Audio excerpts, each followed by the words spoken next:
Programang ito ay rated SPG. Striktong patnubay at gabay ng magulang ang kailangan. Maaaring may masiselang tema, lengguwahe, karahasan, sexual, horror o droga na hindi angkop sa mga bata. Maligayang pagbabalik mga kaibigan at narito na ang advance episode sa FPJ's Batang Quiapo. Nakabalik na nga ng bilibid itong si Tanggol at Bubbles na kung saan agad nga silang sinalubong nitong si Chief Espinas. Sa galit niya ni Espinas ay pinaulanan niya agad ng sampal at suntok itong si Tanggol sa pag-aakala nga ni Espinas na tuluyan na nga siyang tinakasan ng binata. Subalit agad ngang humarang itong si Bubbles at sinabing wag nga raw nilang saktan itong si Tanggol sapagkat siya nga raw umano ang dahilan kung bakit hindi agad sila nakabalik.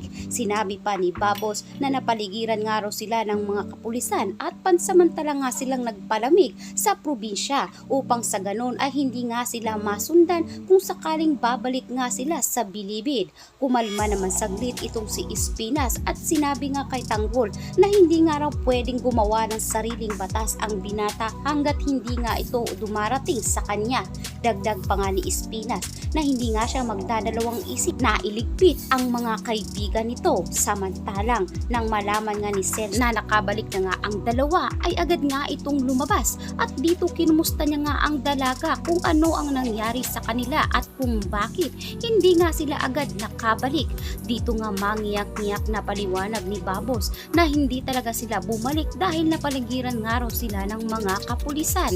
Umalma ngayon ang lahat at dito tila ba napahiya din itong si Bong sa pang-aasar nga dito kay Espinas na tinakasan na nga siya nitong si Tanggol. At dahil nga rito ay ipinangako ni Tanggol na siya mismo ang magliligpit dito sa etyoserong si Bong. Samantalang dito rin na pag-alaman ngayon nitong si Tanggol na tuluyan na ngang nakaipit ang kabilang buhay nga nitong si Mokang sa lalaking kanyang pinakasalan, kung kaya naman nagdesisyon ang binata na sa susunod na kanilang mga misyon ay sisiguraduhin niya na babawiin niya nga itong si Mokang. Kung kaya naman dito nga nagplaong agad itong si Tanggol at pinuntahan niya nga ang mansyon ng mga Montenegro. Wala namang kamalay-malay itong si Tanggol na ang lalaking nakita niya noon ay doon niya nga rin makikita sa nasabing mansyon.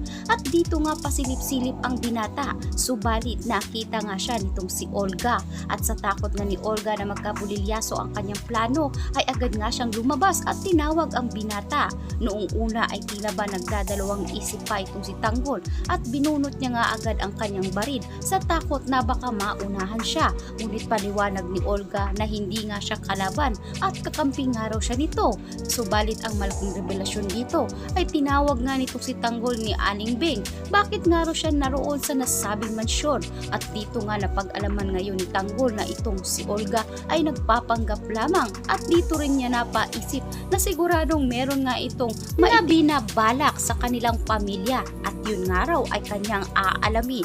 At dito nga pansamantala humingi muna siya ng tulong na gusto niyang mabawi itong si Mokang sa mga kamay nitong si Montenegro at ito rin naman ang balak ni Olga dahil sa wakas ay mawawala na rin ang sabi